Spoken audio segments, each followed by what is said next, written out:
கன்னிராசி நேயர்களை, கன்னிராசிக்கு உங்களை நம்பி புதிய தொழில் வழங்கப்படும். சிலருக்கு அரசு மாதம் கர்ம நிவர்த்தி மாதம் தை மாதம் சனிக்கிழமையில் நீங்கள் 63 நாயன்மார்களுக்கு நீச்சமாக இருந்தால் கொஞ்சம் வீடு கட்டுறதுல சிறு குறு தொழில்கள் செய்யக்கூடியவர்கள், ஒரு ஹோட்டல் நடத்துகிறவங்க, சில முக்கியமான சில விஷயங்கள் நடத்துகிறவங்க,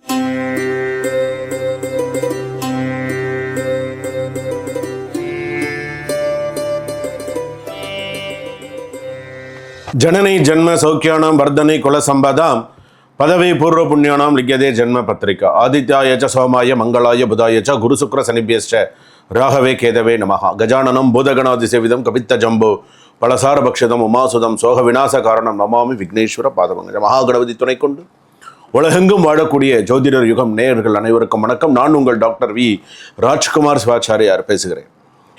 எல்லாரும் நலமா இருப்பீங்க. இன்றைய தினம் நாம் பார்க்கக்கூடியது தை மாத ராசி பலன்கள். தை பிறந்தால் வழி பிறக்கும். யாருக்கு வழி பிறக்கும்? தை பிறந்தால் வழி பிறக்கும், ரைட்டு. யாருக்கு வழி பிறக்கும்? என் ராசிக்கு வழி பிறக்குமா? என்னுடைய ராசிக்கு நல்லா இருக்குமா? மேஷ ராசியிலிருந்து மீன ராசி வரைக்கும் பார்க்க போகிறோம். இந்த மாதம் உங்கள் வாழ்க்கையில் என்ன மாற்றம் தரப்போகிறது? யாருக்கு கடன் தீரும்? யாருக்கு திருமண யோகம் பிறக்கும்? யாருக்கு கர்மா பலன் மாறப்போகுது? யாருக்கு புது வேலை? யாருக்கு புதிய வழி பிறக்க போகிறது? அதே போல் யாருக்கு முழு ராசி ரகசியங்களும் இன்று சொல்ல போகிறோம். ஒவ்வொருத்தருக்கும் ராசி பலன்கள் எப்படி இருக்குன்னு முழு ரகசியத்தை சொல்ல போகிறேன். குடும்பம், வேலை, தொழில், காதல், திருமணம், சொத்து, பணம், மாணவர்கள், மாணவிகள், குடும்ப ஜோதிடம், மருத்துவ ஜோதிடம், ஸோ எல்லாமே இருக்குது. இதில் பாசிட்டிவ் நெகட்டிவ்லாம் உண்டு. அதிர்ஷ்டம் தரும் கடவுள், அதிர்ஷ்ட நிறம், தீப பரிகாரங்கள், ஸோ எல்லாமே இதில் அடங்கும். தை பிறந்தால் வழி பிறக்கும். எந்த ராசிக்காரருக்கு வழி திறக்கும் என அறிய வேண்டும். எந்த ராசிக்காரர்களுக்கு வழி திறக்கும் என்பதை வழிபட வேண்டும். அதுக்கு அடுத்ததாக எல்லாவற்றுக்கும் ஒரு முழுமையான விளக்கம் வீடியோ கடைசி வேளையில் சொல்லப்படும் விஷயத்தை பாருங்கள். தீப பரிகாரங்கள்லாம் என்ன சொல்கிறேன், வீடியோ கடைசி வரைக்கும் ஸ்கிப் பண்ணாமல் பாருங்கள். அப்போ தான் ராசியில் நடுவில் என்ன சொல்ல வரேன் அப்படிங்கிறது தெரியும். ஒரு வீடியோவில் கூட ஒரு 5 நிமிஷம் 6 நிமிஷம் ஒரு வீடியோ இருந்தால் கூட அதை கூட நம்ம பொறுமையாக இருந்து பார்த்தால்தான் நமக்கு நல்லது கெட்டதெல்லாம் தெரியும். ஸோ அதுக்கு நமக்கு முதல்ல பொறுமை வேண்டும். ஸோ இதோடைய விஷயங்கள் எல்லாமே நம்ம தெரிஞ்சுக்க போகிறோம். கிரகங்கள் அப்படின்னு எடுத்துக்கும் பொழுது எந்தெந்த கட்டங்களில் என்னென்ன கிரகங்கள் இருக்குது? மேஷத்தில் கிரகங்கள் இல்லை, ரிஷபத்தில் இல்லை, மிதுனத்தில் குரு, கடகம் சிம்மத்தில் கேது, அப்படியே கிரகங்கள் விருச்சகத்தில் சந்திரன், அதே போல் மகரத்தில் சூரியன் சுக்கிரன் புதன் செவ்வாயெல்லாம் இருக்குது. கும்பத்தில் ராகு சனி. வாங்க வீடியோக்குள்ளே போனால் 12 ராசிகளுக்கான தை மாத பலன்களை பார்க்கலாம். சுபம், வாழ்க வளமுடன். கன்னிராசி நேயர்களை, கன்னிராசிக்கு எப்படி இருக்கும்? தை பிறந்தால் வழி பிறக்கும். கன்னிராசிக்காரர்களுக்கு வாழ்க்கை, அமைதி, முன்னேற்றம் பிறக்கும். ஸோ இதுதான் உண்மை. இந்த மாதம் உங்களுக்கு அமைதி, செழிப்பு, கடன் தீர்வு மற்றும் மன நிம்மதி தரும்.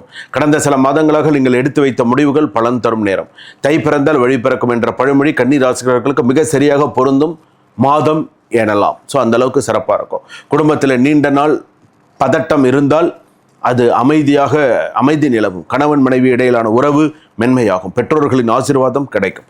வீட்டில் சுப நிகழ்ச்சிகள், சுப உறவுகள், புதிய உறவுகள் பேச்சு நடக்கும். புது உறவு பற்றிய பேச்சுக்கள் நடக்கும். கல்யாணம், திருமணம் சம்பந்தப்பட்ட பேச்சுக்கள், சில விஷயங்கள்லாம் நடக்கும். மறுமணம் சம்பந்தப்பட்ட பேச்சுக்கள்லாம் நடக்கும்.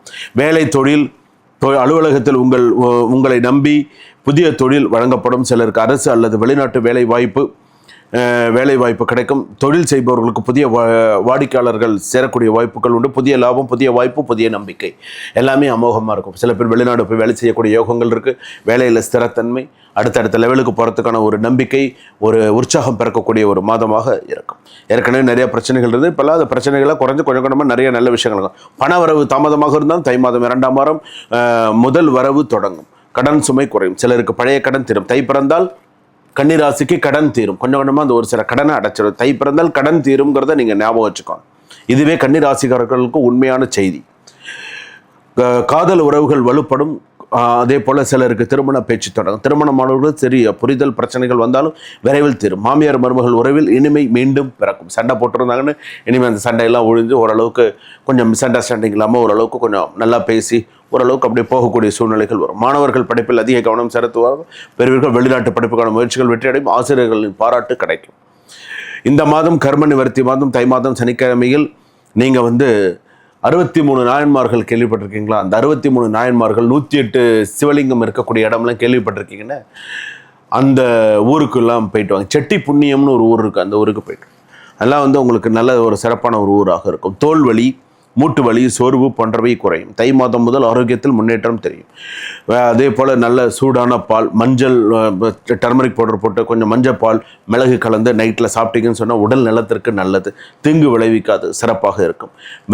அதே போல் வெள்ளை சீனி போட்டுக்காமல் பனங்கற்கண்டு சொல்கிறாங்களே, அதை நீங்கள் பயன்படுத்தினீங்கன்னா உங்களுக்கு சிறப்பு. இந்த வெள்ளை சீனி வேண்டாம். இந்த வெள்ளை சீனி உங்களுக்கு மூட்டு வலி, தேவையில்லாத அடுத்தடுத்த பிரச்சனைகளில் கொண்டு விடும். எப்பயாவது ஒரு நாள் சாப்பிட்லாம். எப்போதுமே தினமுமே காலைல 2 வெள்ளை சீனி எடுத்து போட்டு காஃபி போட்டு குடிச்சிங்க அப்படின்னு சொன்னால் பிரச்சனைகள் வரும். நல்லவை அப்படின்னு எடுத்துட்டோன்னா குடும்பத்தில் மன அமைதி, தொழில் வளர்ச்சி, ஆரோக்கிய முன்னேற்றம். வாக்குவாதம் வேண்டாம். தேவையில்லாத வாக்குவாதத்தை தவிர்ப்பது நல்லது. ஒரே நேரத்தில் பல கடன்களை ஏற்க வேண்டாம். அங்கே கடன் வாங்குறது, இங்கே கடன் வாங்குறது, ஒரே நேரத்தில் 10 கடனை வச்சுட்டீங்கன்னு சரியாக வராது. அதிர்ஷ்டமான கடவுள் காலபைரவர் வழிபாடு பண்ணுங்கள், பெருமாள் வழிபாடு பண்ணுங்கள், முருகப்பெருமான் வழிபாடு நிறையா பண்ணுங்கள். சனிக்கிழமையில் எல் தீபம் ஏற்றுங்க.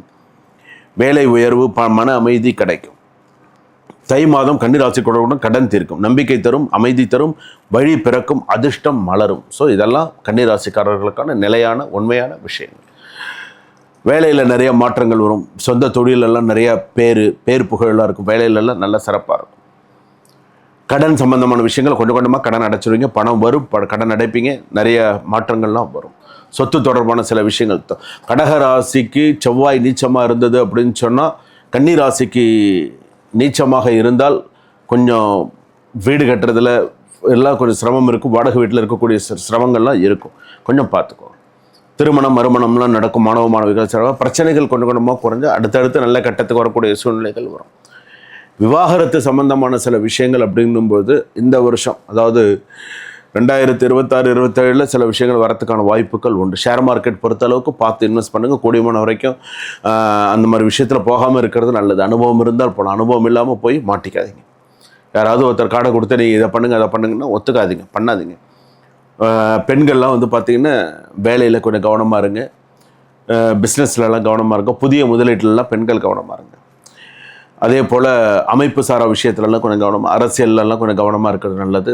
விவசாயத்தில் கவனமாக இருப்பது நல்லது. அதே போல் சிறு குறு தொழில்கள் செய்யக்கூடியவர்கள், ஒரு ஹோட்டல் நடத்துகிறவங்க, சில முக்கியமான சில விஷயங்கள் நடத்துகிறவங்களாம் சில விஷயத்தில் கவனமாக இருப்பது நல்லது. இதெல்லாம் வந்து 15/1/2015 அதுலேருந்து இருக்குது. 15/1/2026 12/2/2026 வரைக்கும் சில விஷயங்கள் வந்து பார்த்திங்கன்னா இப்படி தான், புது வருஷம் இப்படி தான், இது இப்படி தான் அப்படின்னா அது மாறாது. ஸோ அதுக்கு தகுந்த மாதிரி நான் சொல்லியிருக்கேன்.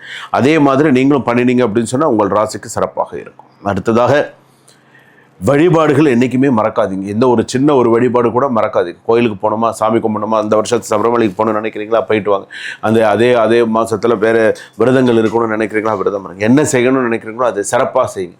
மற்றவங்க பார்க்கணுங்கிறதுக்கோசரம் ஒரு விஷயம், உங்கள் மனசாட்சிக்கு எது செய்யணும்னு தோன்றுதோ அந்த விஷயத்தை நீங்கள் செய்தால் உங்கள் ராசி, உங்களுடைய சில விஷயங்கள் சக்ஸஸ்ஃபுல்லாக அமையும். 1, 2, 3, 4, 5 பூர்வ புண்ணியஸ்தானம், புத்திரஸ்தானம், குழந்தைகளால் நல்ல அனுகூலம் உண்டு. செவ்வாய் ஜாதகத்தில் உச்சமானது, இடம் வாங்குவீங்க, நிலம் வாங்குறதுக்கான வாய்ப்புகள், நிறைய நல்ல விஷயங்கள் நடக்கிறதுக்கான வாய்ப்புகளுக்கு பயன்படுத்திக்கோங்க. 6ஆம் இடத்துல அப்படின்னு சொல்லும்போது, 6ஆம் இடத்துல அப்படின்னு உடல்நிலையை கொஞ்சம் கவனமாக பார்த்துக்கோ. கண்டிப்பாக உடல்நிலை பிரச்சனைகள் நிறையா வரும். டிஸ்கிரிப்ஷனில் நம்பர் இருக்குது. கூடியமான வரைக்கும் மருத்துவ ஜோதிடம் பார்க்கறது நல்லது. சுபம், வாழ்க வளமுடன். இதுவரையிலே நாம் பார்த்தது பொது பலன்கள். 12 ராசிகளுக்கான தை மாத பொது ராசி பலன்கள். உங்களுடைய தசாபுக்தி படி, ஜென்ம சுய ஜாதகப்படி சில விஷயங்கள் மாறும்.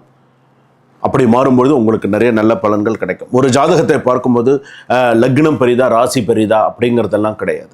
ஒரு லக்னத்தை எதை வச்சு குறிக்கிறாங்க, ஒரு லக்னம் குறிக்கிறாங்கன்னா எதை வச்சு குறிக்கிறாங்க, மேஷ லக்னத்திலேருந்து மீன லக்னம் வரையில் இருக்குது.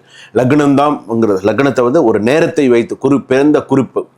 காலையில் குழந்தை 5:45க்கு பிறக்கிறதுனா 5:45க்கு என்ன லக்னம், லக்னாதிபதி யார், அந்த குழந்தை அந்த லக்னாதிபதி எந்த தெய்வத்தோடு சேர்ந்துருக்கு, என்ன தசை நடக்கிறது, எல்லாத்தையுமே பார்க்கணும். ராசி பெரிதா, லக்னம் பெரிதான்னு கிடையாது. லக்ன பலன்கள் தான் பலிக்கும், ராசி பலன்கள் தான் பலிக்கும், நட்சத்திர பலன்கள் தான் பலிக்கும். அப்படி இது எல்லாம் ஒன்றிணைத்தது தான் முதல்ல ஜாதகமே. அதெல்லாம் முதல்ல புரிஞ்சுக்கணும். லக்னம் இல்லாமல் ராசி இல்லை, ராசி இல்லாமல் நட்சத்திரம் இல்லை, நட்சத்திரம் இல்லாமல் கிரகங்கள் கிடையாது. இதெல்லாம் உண்மையான விஷயம். இது எல்லாமே ஒன்றிணைந்தது தான் ஜாதகம். சில பேர் வந்து ஒரு தவறான சில கருத்துக்களை பதிவு செய்கிறாங்க. லக்னப்படி தான் நடக்கும், ராசிப்படி தான் நடக்கும், எல்லாமே ஒன்று தாங்க.